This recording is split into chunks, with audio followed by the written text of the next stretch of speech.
Hilal tidak terlihat di Jakarta, itu yang dilaporkan oleh Lembaga Falakiyah NU DKI Jakarta saat memantau di Masjid Hasyim Asy'ari Jakarta Barat. Ada dua faktor, baik itu faktor cuaca maupun hisab yang dibawa Inka Nur Rukyat tadi. Dan tinggal menunggu laporan dari daerah lain. Sebelumnya kami dengar juga dari Merauke, Papua Selatan tidak terlihat, begitu juga dengan Makassar, Sulawesi Selatan. Kita akan coba bahas soal proses sidang isbat ini, penentuan hilal 1 Zulhijjah 1446 Hijriah bersama dengan para narasumber. Bergabung saat ini Wakil Ketua Umum Majelis Ulama Indonesia Marsudi Syuhud dan pakar ilmu falak Badan Hisab Rukyat Nasional dari Kementerian Agama Slamet Hambali. Assalamualaikum semuanya, selamat malam dengan Tifal, apa kabar? Selamat malam, Assalamualaikum warahmatullahi wabarakatuh. Waalaikumsalam warahmatullahi wabarakatuh. Pak Marsudi, sudah ada 3 daerah yang kami pantau, tiga-tiganya di Merauke, mewakili Indonesia Timur tidak melihat hilal dengan faktor cuaca, Makassar dan juga di Jakarta tadi. Kalau Anda secara umum melihatnya ini kemungkinannya bakal beda nggak nih kira-kira kita melaksanakan Idul Adha? Kalau saya ngikutin di penjelasan yang ada di Kompas TV tadi, bahwa memang di Merauke itu masih 1, sekian derajat tadi ya. Atau kalau yang sudah Imkanur Ru'yah adalah di Aceh, yaitu 3 derajat ke atas. Ya. Nah, ketika 3 derajat ke atas itu menurut keputusan Mabim itu bisa diambil kira-kira ya.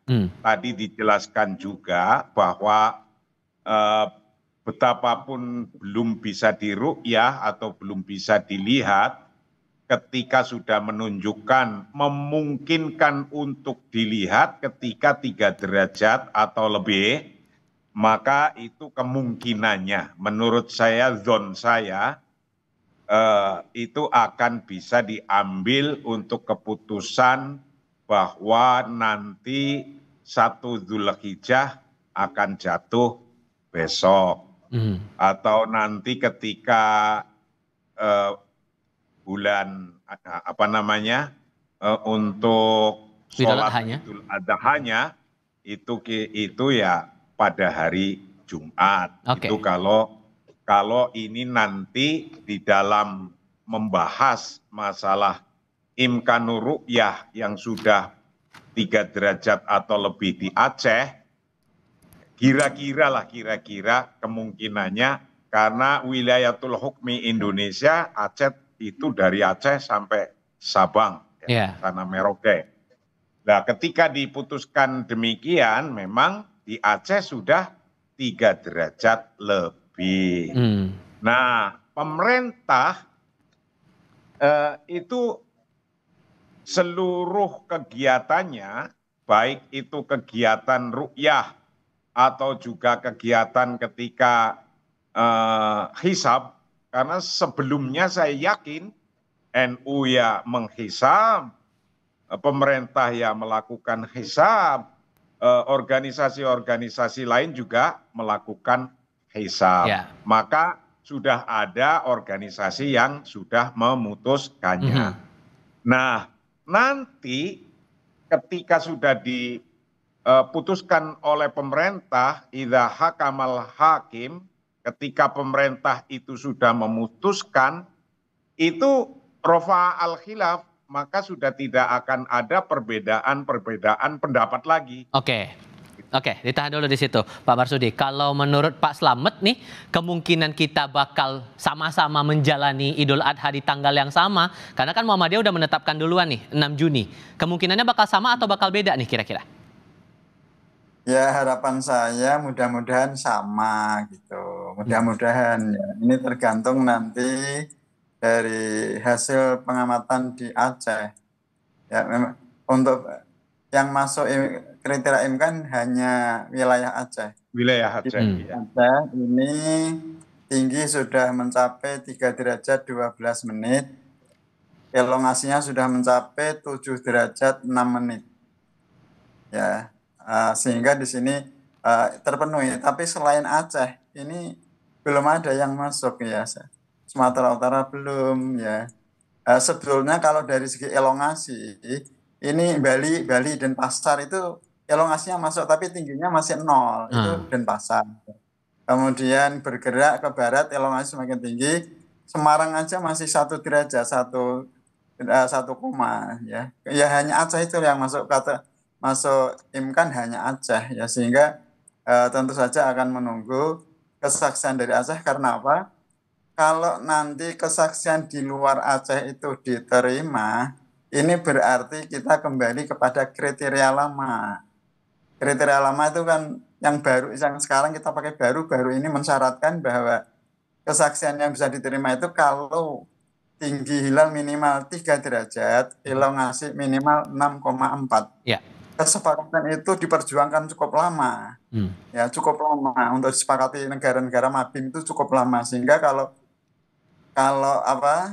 kurang dari kriteria kok diterima, ini ya sangat disayangkan. Ini kita kembali ke kriteria lama. Oke. Ya, oleh karena itu ini yang ditunggu-tunggu tentu saja Aceh. Mudah-mudahan pengamatan ya ru'yah di Aceh nanti berhasil melihat, mudah-mudahan, sehingga kita akan mengawali 1 Dzulhijjah ini jatuh pada hari Rabu besok. Oke. Sehingga nanti akan bersama Idul Adha tanggal hari Jumat. Ya. Kita kan baru mendengar laporan ini di 3 titik ya Bapak-Bapak sekalian. Baru di Merauke, kemudian di Makassar, tadi juga di Jakarta sudah ada laporannya. Bagaimana untuk titik yang lain, ini juga menarik buat dicermati, termasuk sejauh mana pemerintah bakal menindaklanjuti hasil pantauan hilal di beberapa titik. Total 114 titik untuk pantauan hilal di seluruh Indonesia. Coba ke Pak Slamet lagi untuk membahas lagi soal ini.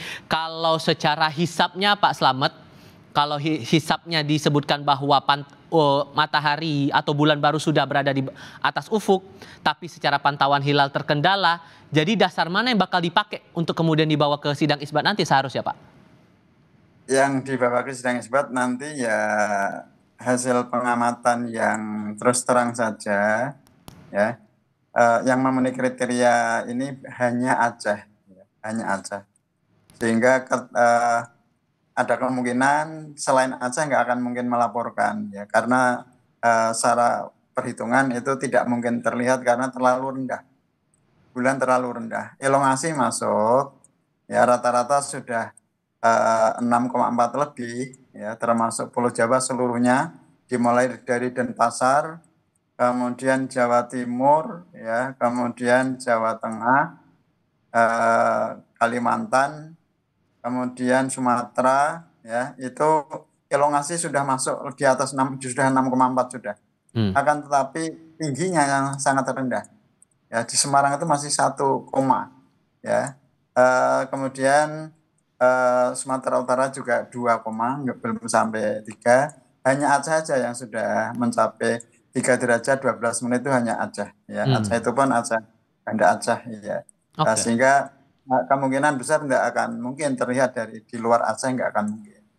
Kalaupun mungkin ada yang mengaku melihat, itu ada kemungkinan nanti dalam sidang isbat akan ditolak. Karena apa? Karena kalau itu diterima akan berisiko kita beralih dari kriteria baru yang disepakati Mabim kembali pada kriteria lama. Ini dampaknya kalau menerima. Oke. Nah, begitu.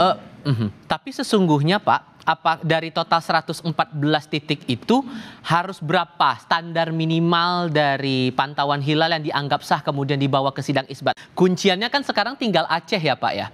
Dengan posisi hanya Aceh yang bisa jadi andalan kita melihat hasil dari pantauan hilal ini dan dibawa ke sidang isbat, sesungguhnya masih dianggap sah nggak sih kalau cuma 1 titik di antara 114 titik yang menjadi area pantauan hilal di seluruh Indonesia ini Pak? Masih dianggap sah atau enggak? Sah saja ya. Walaupun 1 titik, ya, bahkan andaikan yang melihat ya 1 orang aja asal berani diambil sumpah itu bisa, syukur lebih dari 1, 2 orang akan, walaupun 1 tempat 2 orang nggak ada masalah, ya, bisa saja gitu. Oke, tapi yang penting syarat yang paling wajib apa yang menganggap bahwa hasil pantauan hilal ini dianggap sah dan layak dibawa ke sidang isbat di Kementerian Agama, Pak? Yang pertama, di tempat pengamatan tersebut, di tempat ru'yah itu kondisi hilal sudah memenuhi kriteria IMKAN, di mana tinggi minimal 3, elongasi minimal 6,4 itu sudah terpenuhi. Bahkan elongasi sudah mencapai 7 derajat 6 menit, tingginya sudah mencapai 3 derajat 12 menit. Ya, itu satu. Yang kedua, orang yang merasa melihat itu berani diambil sumpah. Ya, diambil sumpah. Jadi atas kesaksiannya dia mau diambil sumpah, lah dengan pengambilan sumpah ini nanti dilaporkan ke sidang isbat untuk penetapan 1 Dzulhijjah. Ya itu aja ya. Oke, dan kita juga belajar dari pengalaman untuk penentuan atau pemantauan hilal untuk Ramadan, untuk Syawal juga, dan tampaknya faktor penentunya adalah cuaca ya Pak ya. Dan apakah ada faktor lain sesungguhnya yang bisa membuat hisab bisa berbeda dengan pantauan hilalnya? Ya, terutama cuaca. Kalau sudah walaupun nggak hujan, mendung aja sudah sulit. Itu sudah nggak hilal, apalagi itu hanya gurisan cahaya yang kecil, sangat kecil, tipis, ya dengan mendung apalagi sampai cuaca hujan. Nah, ini akan lebih-lebih ya. Jadi itu yang menjadi peran ya sangat penting ini cuaca ini ya. Nah, nggak tahu kalau apakah ini cuaca di Aceh bagaimana, ini kita nggak tahu. Kalau mudah-mudahan aja di Aceh itu cuaca bagus terlihat. Nah ini insya Allah kita akan bersama-sama untuk beridul adha hari Jumat tanggal 6 Juni 2025. Seandainya kondisi cuacanya tidak memungkinkan seperti 5 daerah tadi Pak, kondisi cuaca mendung, alasan-alasan teknis tertentu yang mungkin sama dengan 5 titik yang lain, sementara kita bertumpu pada Aceh satu-satunya sekarang. Jadi bakal bagaimana nanti prosesnya ya Pak? Mungkin bisa digambarkan saat hilalnya tidak terlihat, tapi secara hisab perhitungannya masuk, proses menimbang-nimbangnya gimana ya itu Pak? Kalau PBNU itu jelas akan mengistiqmalkan, artinya bulan Dzulqa'dah ini akan disempurnakan menjadi 30 hari. Itu sudah pasti untuk PBNU. Tapi kalau sidang isbat nggak tahu, itu nanti kan itu karena tergantung dari peserta rapat ya, peserta sidang itu nanti kesepakatannya bagaimana, kita nggak tahu. Bisa juga menetapkan 1 Dzulhijjah itu hari Rabu besok, bisa juga 1 Dzulhijjah hari Kamis. Itu tergantung nanti kesepakatan dalam rapat, andikan tidak terlihat dari Aceh. Kalau nanti Aceh melaporkan ya sudah, itu aman, sangat aman sekali ya. Nah, begitu. Jadi yang kalau Aceh tidak terlihat kemudian akan mengistiqmalkan, menyempurnakan bulan Dzulqa'dah 30 hari, itu hanya NU saja ya. Ormas lain tidak ada seperti itu. Hanya Nahdlatul Ulama, karena berpegang kepada hadis Nabi sumu liruyati wa asriyati ya. Ini juga diterapkan pada bulan awal Dzulhijjah. Berpuasalah atau kalian karena terlihatnya bulan baru, dan berbukalah ya, berakhirlah karena terlihatnya bulan baru juga. Nah, ini diterapkan juga pada bulan Dzulhijjah ya. Seperti itu. Oke. Ini kan krusial ya Pak ya, memantau bulan baru, memantau hilal ini kan hal yang tidak boleh sembarangan dilakukan oleh kebanyakan orang, hanya orang-orang tertentu. Tapi sesungguhnya memantau hilal itu perlu syarat khusus gak, orang yang bisa layak dianggap sebagai saksi pemantau hilal itu sendiri Pak? Ya tentu saja ini syarat muslim itu pasti ya, beragama Islam itu pasti. Kemudian yang kedua ya tentu saja sudah dewasa ya, sudah dewasa, berakal sehat, kemudian ya mata juga sehat ya. Kalau mata sudah sehat dulu, orang mengaku melihat, tapi padahal kalau dites mata pengamatannya melihat jarak berapa, melihat jarak 10 meter aja sudah nggak jelas. Nah, ini kan juga mestinya akan menjadikan diragukan ya. Seperti itu. Ya, kemudian kalau syarat laki perempuan itu saya kira untuk sekarang ini ya mestinya laki-laki ya, mestinya ya. Tapi sekarang banyak ahli ilmu falak yang perempuan itu sekarang udah banyak. Sekarang kalau di Semarang, di mana di Kendal pernah mengisbatkan pengamatan kesaksian orang perempuan, pernah. Tapi syarat keilmuan ada nggak Pak? Syarat khusus secara keilmuan dia harus menguasai ilmu tertentu biar bisa menjadi saksi pemantau hilal itu?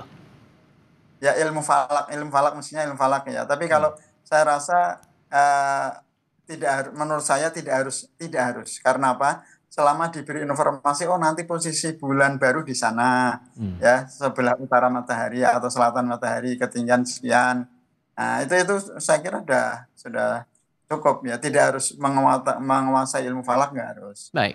Oke, kita masih akan memantau lagi titik-titik yang lain termasuk proses untuk sidang isbat dan pengumumannya nanti yang bakal disampaikan langsung oleh Menteri Agama Nasaruddin Umar di Kementerian Agama Republik Indonesia.